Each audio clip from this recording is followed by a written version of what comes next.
Silver sharp. We're good with time. Today, we're having, as I said, the very first online event of the ABSL IT Club led by our authority partners as our partner company. ABSL clubs are communities of experts, if some might have attended earlier our events, with the aim to spread knowledge in the global business services community among pillars such as human resources, business and finance, or C-level discussions, and the IT club. It is my honor before we start to remind you also on some housekeeping rules. So during the discussion and keynote, please keep your microphones and cameras muted. If you have any questions, feel free to ask them in the chat room during the presentation or keynote we're gonna have today. And of course, at the end of the event, we'll have a separate slot for Q&As where you can raise your hand as well if you're not willing to write it in the chat in the meantime. Now it is my true pleasure to head over the mic to Senad from Authority Partners to greet us all and explain a little bit how our partnership will look like this year. And then, of course, we'll have the pleasure to listen to Carlos about artificial intelligence driven in digital transformation for IT businesses. Thanks again for joining us and see you at the end for the Q&A session. Perfect.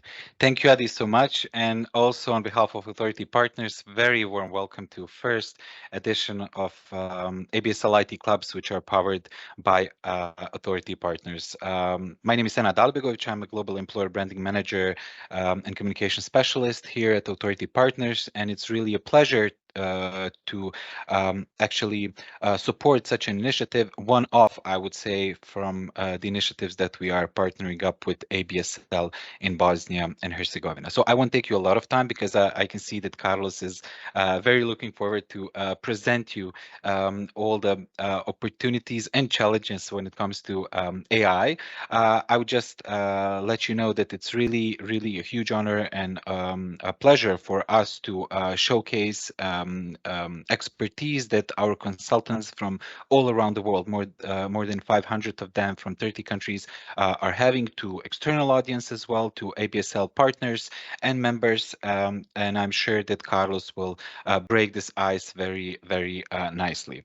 One note is actually that until the end of the year, we will have more to come. So more events and more ABSL IT clubs powered by Authority Partners. So on that note, please stay tuned. Follow us on social media, and I hope to see all of you and much more and many more actually in the events to come. So thank you, Adi, and Carlos, the floor is all yours.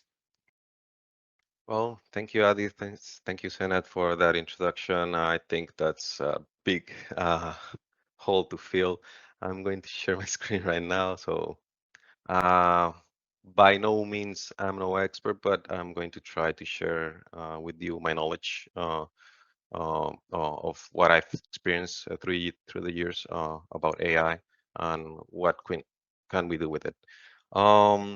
As Senad mentioned, the topic of this discussion is AI-driven digital transformation in the IT industry, opportunities and challenges. These are based on, obviously, on the current advancements that we have with large language models, but AI doesn't just come. It isn't just that. It's not just deep learning. There are many things that have to do with it. We are just in a stage that we allow us to do more things because we have new tools in our toolbox. Okay. So about me first. Well, I'm Carlos Tejada. I'm from Dominican Republic. I live in Santo Domingo. I've been in the software industry already as a professional for 19 years approximately. And well, I've contributed a lot in governmental institutions and businesses trying to figure out how to solve problems. And well, I've been trying to help basically. I actually it started because I love video games. So there are some elements of AI over that market. But basically, I've been working on AI. My first interest in AI was actually with expert systems back in 2005, I believe. I was working with one of my teachers at the university. He contracted me, and I was visiting clients with him, and we were trying to figure out an expert system to actually, which is not AI. It's the predecessor of AI, but actually trying to figure out how to solve a problem of predictive analysis to be able to fill in inventory and those kind of things. But over the years, I was working on regular software, and then eventually after I completed my degree in programming in systems engineering and computation actually. In 2009 until 2010, I did 2 years of pure maths, which inspired me to explore also a bit of AI. I bought my first book. I tried to learn a bit about it. I played around with it, but so far nothing. Not sorry. I hear someone.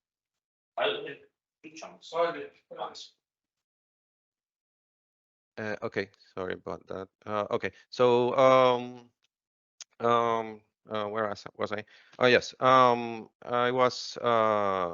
I was playing around with it, genetic systems and many kind of things. But eventually, I did have the opportunity for one government institution to actually help build an automatic classification system that was human supervised to actually classify interviews um, when we suspected that they were not okay, there was something wrong with it. And eventually, I also created a second version, and I did this for another governmental institution in Latin America, Colombia specifically. And then I went also on a mission to Honduras for this.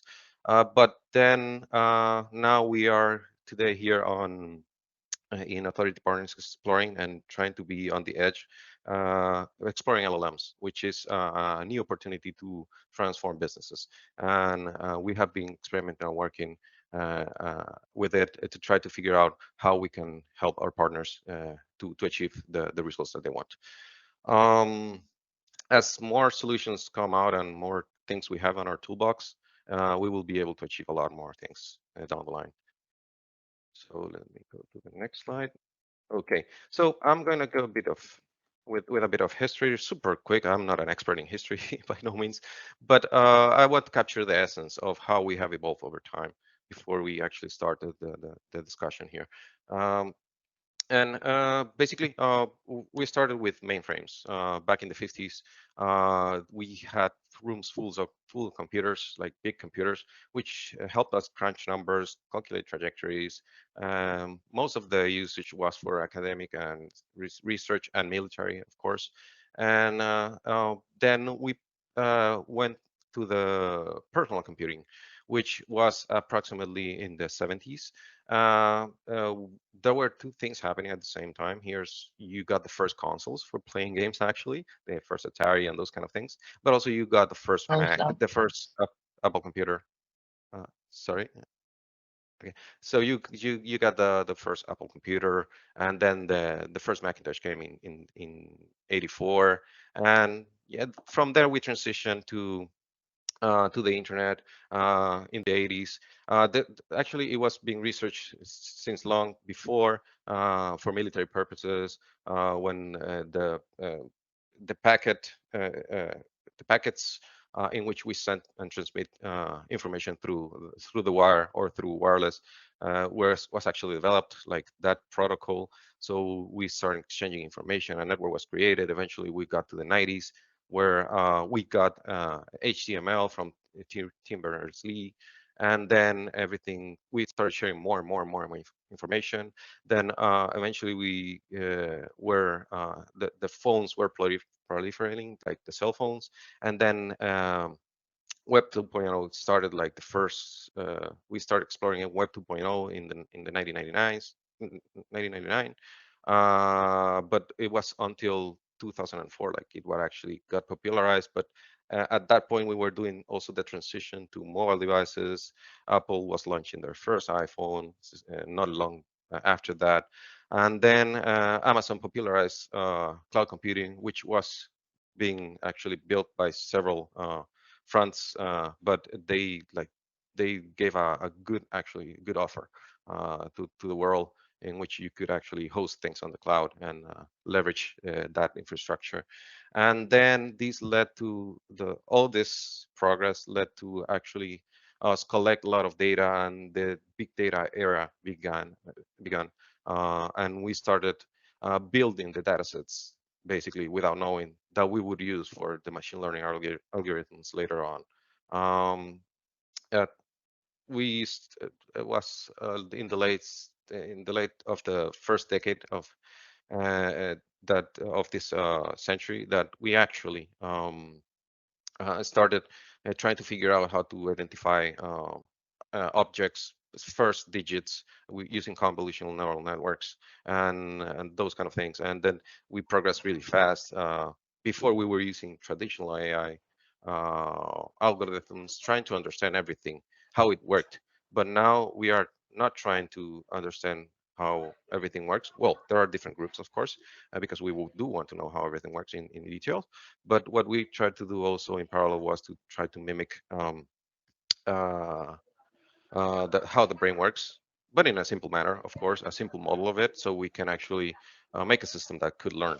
Um, so all this progress led us to here, and now we have in 2017 a paper was released, which was attention is all you need, and this paper basically led to it specified how transformers worked. It specified that architecture, and then transformers we started to apply transformers to everything, and eventually we got the large language models, and we now have ChatGPT, we have Claude, we have Bard, and other models out there, Llama, many models in the open source community, also Guanaco, Pythia, and many more, which we can actually explore and try to see how can we use them for automating processes. Um, so yeah, that's like a brief summary of everything. Super brief. There are a lot of details. So now the objective to this of this talk. Mainly, I'm going to focus on LLMs because that's the new asset or the new toy or the new tool that we have here, and how it could help us transform the way we interact with computers. So this is basically the objective of it, the opportunities that we have and the challenges that we will face with this. So I'm going to summarize first, obviously, digital transformation. You know that what we're trying to do with digital transformation is basically transform our processes in a way that we can automate them and be more efficient, and the mundane tasks take it out of humans, and we will delegate more things more interesting to humans, basically. Well, one important thing, everything that we do should be focused on reducing friction. We should not like married to one technology. Technologies are tools, like a knife, like a hammer. We should focus on what we can do with them and not be so fanatic about some kind of language or anything specific. Potential opportunities and benefits. Well, one of the things that we could do is actually require the knowledge of what users that the users require when using a system. Why? Because we have always had like the help system. There's a help menu up there somewhere in our applications, but we never use it. But now, if we have a natural interface in which in which we can interact with systems, we can ask questions and actually use the help because the system will fetch that information and give us an answer or give us the steps on how to execute it. But not only that, we can also tell the system now, okay, please execute that on my behalf. Please schedule something in my calendar and things like that. And we can do this also using natural language. There are many models we have been trying to figure out how to convert speech to text. We have gotten pretty good at it, but also there has been more advancements, even, for example, with the Whisper model, which is open source and it's out there and we can use. And so, yeah,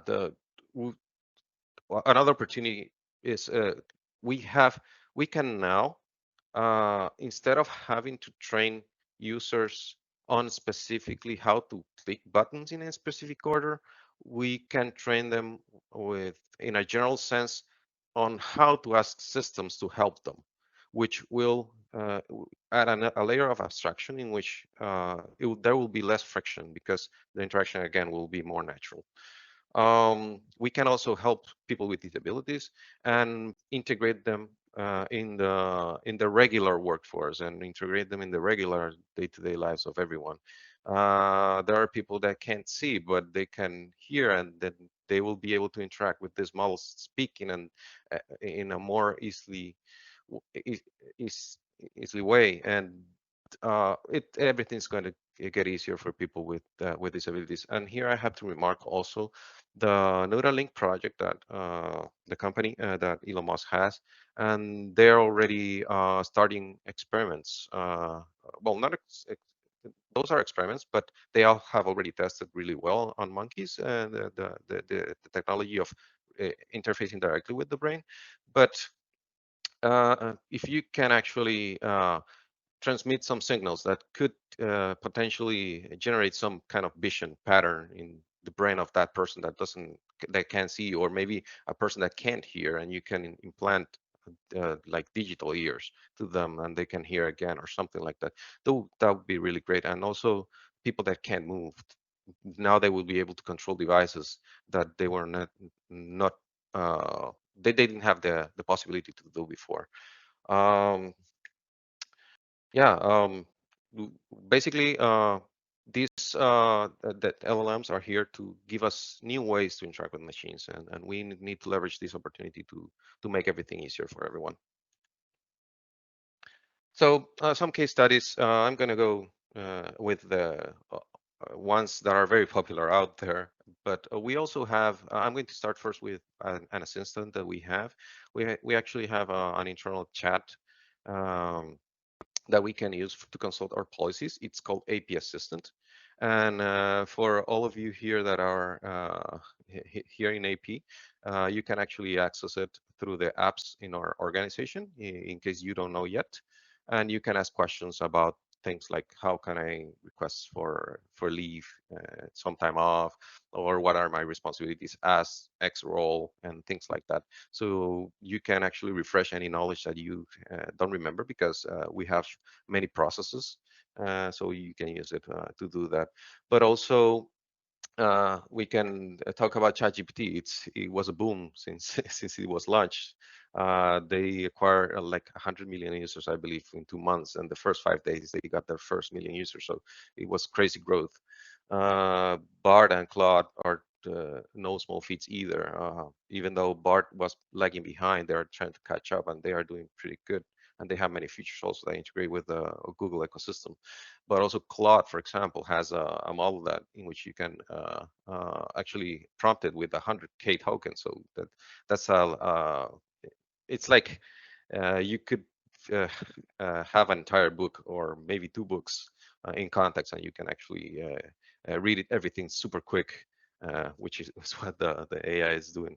And give you information about it. GitHub Copilot, in the case of our company, this is actually a pretty good tool that we can leverage when possible, of course, to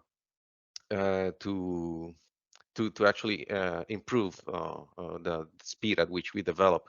Maybe we can just write a comment and say, hey, I would like a function that does this, and then it throws you something. Maybe not, it's not perfect, but you remove and you start like a sculpture, like you're creating a sculpture, and you start like refining it over time, and you start getting to the answer that you want, but you have something that is actually helping you get to that answer faster. And Windows Copilot recently Microsoft did a demo, and they are going to release it soon. And basically, you will be able to control things in Windows and ask questions and interact with the applications and the whole Office suite also, which you'll have available the Office Copilot, and you'll be able to actually use all their tools. Just doing prompts and maybe voice. We didn't see in their demos they were using voice, but that's not far off either. So challenges. the first challenge that I think we will encounter is that everyone will try to throw AI at everything. And the lack of a clear goal will create a lot of failures. It's like we will have a bunch of startups, maybe internal startups in companies, in big companies, which will try to implement things. And it's okay to fail, but it's important that we define a clear goal and we backtrack from that to be able to increase our chances of success. We need to know what's the problem, what's the pain that we are trying to take away from the users that we are implementing this system for. Security and concerns, obviously privacy. People will be concerned because data is shared when we are using APIs from third parties, for example, OpenAI, from Google with BART, or the OpenAI interface that Microsoft has. And what's the retention policy of that information? That this is for companies, but also for users. Uh, what are you doing with the data that I put there? I mean, maybe sometimes I will ask questions that are very personal, and I wouldn't like those to go out in public because I just want to speed up some kind of analysis that I'm doing on a personal level, and that's another concern too. For that, we can use open source alternatives that will help us actually keep our data local and not share with anyone else. But there's another challenge there, and it's that we need to optimize those models to be able to run on the edge on devices on people devices. And the main requirement here for the models, it's not actually the processing power, because our hardware is very capable for processing, especially GPUs. But the problem is that currently most GPUs that people have has low memory, low VRAM, and this is a constraint because models require to be able to process the execution of these models to do the inference really quick. You need to have it directly in the VRAM, and you can, if you have it in memory, it's or you have to use CPU, or you have to then load chunks of it and start switching, and it's not efficient at all. So hardware adoption, this is another challenge. It comes directly from what you just said.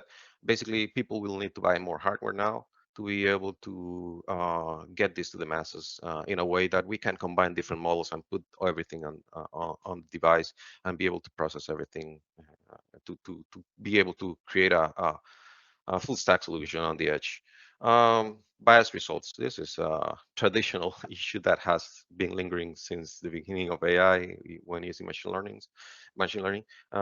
We try to do some kind of embeddings and trying to do some kind of corrections. Also, we try to give feedback through human reinforcement to the models to be able to improve them. But still, there are biases that are still there, and we need to, over time, try to fix that and be more objective, have models that are more objective on what they tell us.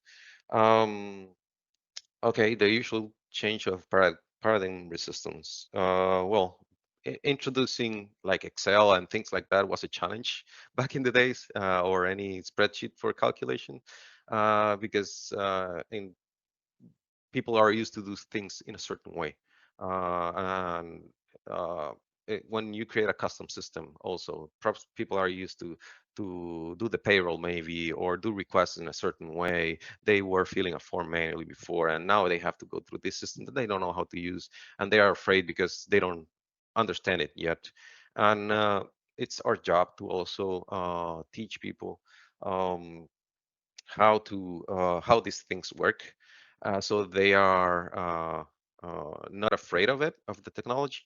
And also, when we implement system, we need to plan for training people in a incremental way, not put all the features out there for them immediately, but start adding more features one at a time, so they can actually transition in a smooth way that they do not fear, and uh, they do not pose resistance to. Responsible implementation and transition. This definitely will cause crisis in jobs. We will need to transform many roles that people have into something else. So even though we cannot figure it out for the current implementation that we are doing, we need to think on how we can actually solve that problem and state it as the future work or next steps that could be done in order to uh, keep society running, because we are building these systems to be consumed by people or to improve processes so people can live better lives. But if people do not have an income, then how can they these systems be productive or useful? For whom are we building this then? So this is something that we need to think about. And right now, the current version of the tools that we have, it's only accelerating what was already predicted by the United Nations. In 2030, it was predicted that we will have a job crisis. This will only accelerate it, so it will be before that. Future trends and outlook. The first thing that I think will happen is that we will use LLMs for everything. Like we will use agents, and we will, as ChatGPT already has, plugins, but also semantic kernel in the context of us developers or LangChain. We will create tools or chains that will help us create solutions that in which the models will have these tools that they can leverage to be able to execute actions on the behalf of the user or fetch any kind of information on behalf of the user. GPU's costs are going down. They are actually down right now. So if you wanted to buy a new video GPU, but now's the time.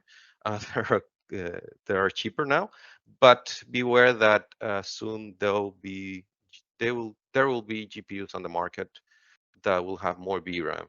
So if you're buying one, buy something with a lot of memory. Don't buy one of 4 gigs or 8 gigs. Buy it with more. So uh, there will be a spike, then the prices are going to go up again because of this. Memory, uh, I just said this, memory increase in GPU offers. Device hosted models. There's a lot of effort actually in the open source community using techniques like quantization and trying to benchmark these models, lowering down the memory requirements, and also improving the inference time, and trying to combine using CPU and GPU and maybe other accelerated hardware that you might have connected to your device. But this trend will continue until we have super efficient models. And also, there recently there are many efforts, like in the past 5 days, that have been shared, in which instead of doing an outcome supervision when we are doing supervision learning for models, OpenAI for GPT-4, for a new version that they have internally, they're using what is called process supervision, that they are supervising each step in in the reasoning process of the models, and this improves dramatically the results actually and the capabilities of the models. And also, I don't know if it was early today or yesterday that Microsoft released one paper. They have another model that is called Orca, and it's a 30 billion parameter, like about less than 10% of the size of GPT-3, for example. And they use a similar process, like process supervision, and the quality of the model surpasses, when using chain of thought and tree of thought, surpasses the quality of actually GPT-3, which is more than 10 times bigger. So that's very interesting. So again, models are going to shrink. They're going to be more specialized. And also there are other techniques like QLoRa or the previously developed LoRa technique, which will allow you to create adapters in which you will have a base model, and then you can like switch like a synthetic arm in which you have a socket, and you can change things like in animes or in comics. And what you will do is like just switch this layer or have that layer loading in memory, but you just use each tool. You have the base model, and it will lower the memory requirements, and you could have feed more things into memory to be able to do inference. So it's after that, I think everything's going to be, will have AI integrated to it, your toaster, your fridge, everything. Um, Incremental automation of jobs. Goes along with the problem of the job crisis that will happen. So we need to prepare for that, find solutions, and yeah, it leads to something that I believe from long ago is the solution, and it's universal basic income. We will have a lot of experiments on that in different countries, in different continents, trying to figure out how we can actually create a new version of capitalism in which it still makes sense what we do and how we grow and how we incentive creativity in society, but also give a minimum of quality of livelihood to people. Like they can at least have a decent life, even though they are not interested in progressing or creating wealth or anything, but at least they'll be contributing to the society, just being there and interacting with others, and being the target of the growth of the whole human race, basically. So I went really fast. I think I finished way before. So the conclusions are that we need to think about how we can actually leverage all these tools to increase our productivity as a society, so we can have a better life, reduce stress, reduce the impact that we have in the negative impact we have in the world, and enjoy a more fulfilling life. And in terms of businesses, basically try to make everything more efficient so we can go farther as a race. And thank you. That's basically my presentation. So now if you have any questions, any inputs. Thank you, Carlos, and to the audience. So the floor and the chat room is yours for any additional questions. We see a huge round of applause on the screen, so I'm gonna join it. Thank you.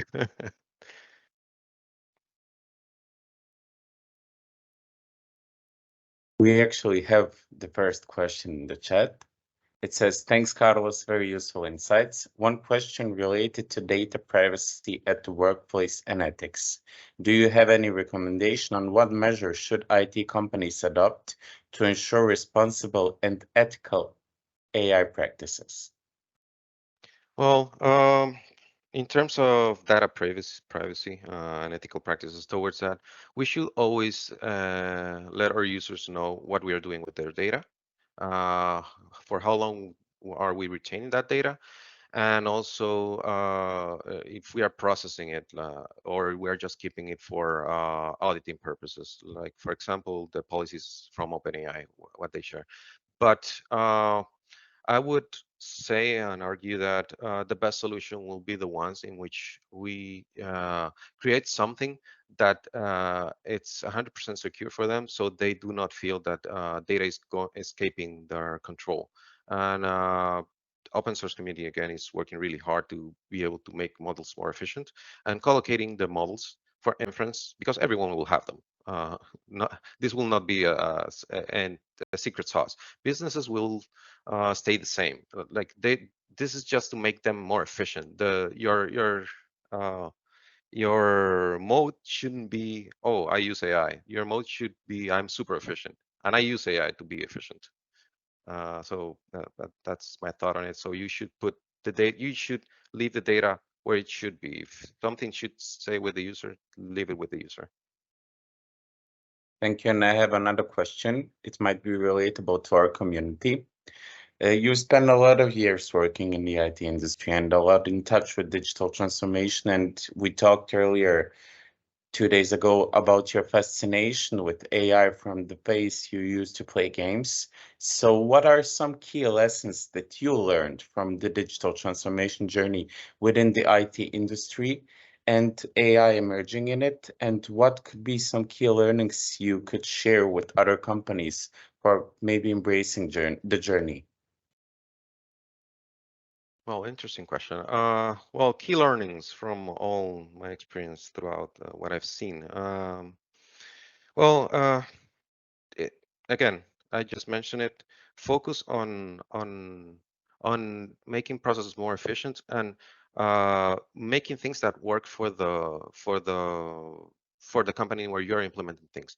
First, think on the architecture of the communication of the company, or let's say the communication topology, the topology of the structure of the company, how departments communicate, and this will actually inform your architectural decisions in the system. So this way, you know in which interfaces from those departments in that business, how they communicate and how you can introduce, in this case, for example, LLMs to improve that communication process and to expedite that communication. Maybe you need to generate a report or something that is delayed because someone has a long queue of things to do, but you could actually automate it now, and it could be delivered instantly after the event happens, and then they will have the information and they can progress and they are not blocked anymore. So things could be faster that way. So I would say, like, focus not only in AI, but focus on always using the technology that you have at the point in time to reduce friction in the interaction between systems, departments, people, and people with machine. So, and if I could say something about specifically AI, do not uh, stay within the box of what you know. Try always to think outside of the box, because and think like you are a newbie in the field, like you're new to it, you are starting fresh again, you just got out of high school, and embrace every single piece of knowledge, even though it seems trivial. Listen to it again, because there's something always, like one phrase maybe, or something that will enlighten you and give you more insight. So do not constrain yourself, because one thing that happened was that we long ago we discarded, when Jeffrey Hinton was actually researching deep learning, and when he created the backpropagation algorithm for learning, that people didn't see the use of the models that he was actually trying out, because they were really small and there was not enough data. But we could have actually progressed a bit faster, maybe not because of the computing that we needed, the hardware we required to do this, but maybe we could have uh, gotten ahead like a couple of years before, and or advanced a couple of years before. But because we as a community in the world, developers, said, no, that's not the way to do AI needs to, you need to know it, you need to know the algorithm, you need to know the methods. It actually delayed the progress that we have right now, which still we are doing good. But yeah, don't constrain yourself. Go outside of the box. Thank you, Carlos. We have another question. It says, can you perhaps provide some good resources which could be helpful to start up learning prompt engineering with LLMs? Well, actually, the best resource is I don't follow any of the websites. There are many repositories of prompts out there, but what I would recommend, and is what I do, is play around with the technology. Speak to it. The more you speak to the AI, the more you'll learn about it, and the more you'll learn how to interact with it. Try different strategies. Try maybe some kind of discrete and trying to create a pseudocode with it to see what happens, or try to talk it naturally, like if you were speaking with someone else. Experiment. That's what I do. I actually don't maybe uh, I see things when I see videos out there in YouTube recommendations, because the algorithm is helping me actually to see things on time and super quick. But because that's all I see now, all I have for breakfast, lunch, and dinner. But basically, just watch things, but and read papers. That's one good thing also, because there are prompt examples in papers that are really good actually. But take some space of the day, some time in the day, to see what people are doing, but then shut that down, and then move on to focus on you experimenting yourself. It's like when your teacher told you on school that you should practice the exercises for math. If you don't practice, you will not learn. This is basically the same thing. Thank you. Do we have more questions? Actually, we do. It says, real great to see you, Carlos. What would you advise junior devs on how to take advantage of GAI as a powerful library? Where to start and what tools to use? Have you heard use the new language called Mojo Tailor to be utilized in AI? Well, the first question I would be to GAI. I would like to know a bit about that. But for in the terms of Mojo, yes, I actually subscribe to it. I saw the the launch of it the same day, the same night, and I requested it. I have access to it. I haven't played much around with it, but it's super interesting, and it's I think it's the future in terms of not Mojo per se, but those type of languages that tackle improving the efficiency of developing parallel computing, basically, which is what's happening here. Thank you. Do we have any more questions? And sorry, Adi, it says, let me read the question again super quick. Well, what would I advise junior developers in general? Not with the specific question of the guy library, but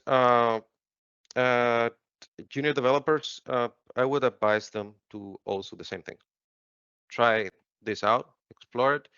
Do not stray away from learning your concepts, because the only way for you to adapt really quick to any new technology that goes out there is not to focus on frameworks, but to focus on the actual concept of how computers work, how these systems work, how they communicate, what's a protocol, what are all the layers in everything, what's the interaction between components inside the system, inside the chips. One thing that I remember that was really interesting when I was studying at the university is that there was an exam that was to take home that one of our teachers actually gave us. She actually studied a master's degree in AI in MIT, and the one of the questions was something around this, because this was like 20 years ago.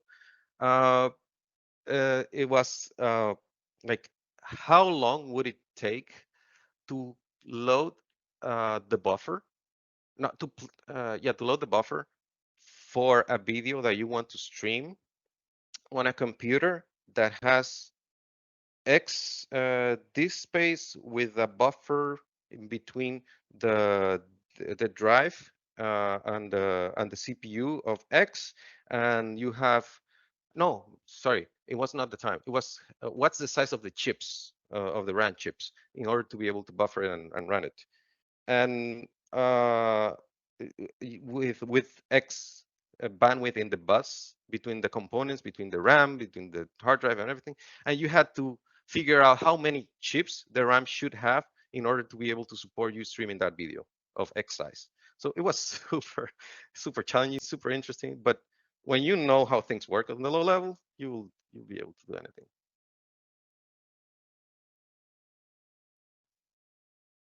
Thank you, Carlos. I must say, these were a very engaging 45 minutes we had with the audience, and thank the audience once again for your questions. And to thank you, it was really nice to see and hear from firsthand expert experience how it will shape our future, not only in the workplace, but also in our lives. And I hope the example with the toaster and AI won't come up once again.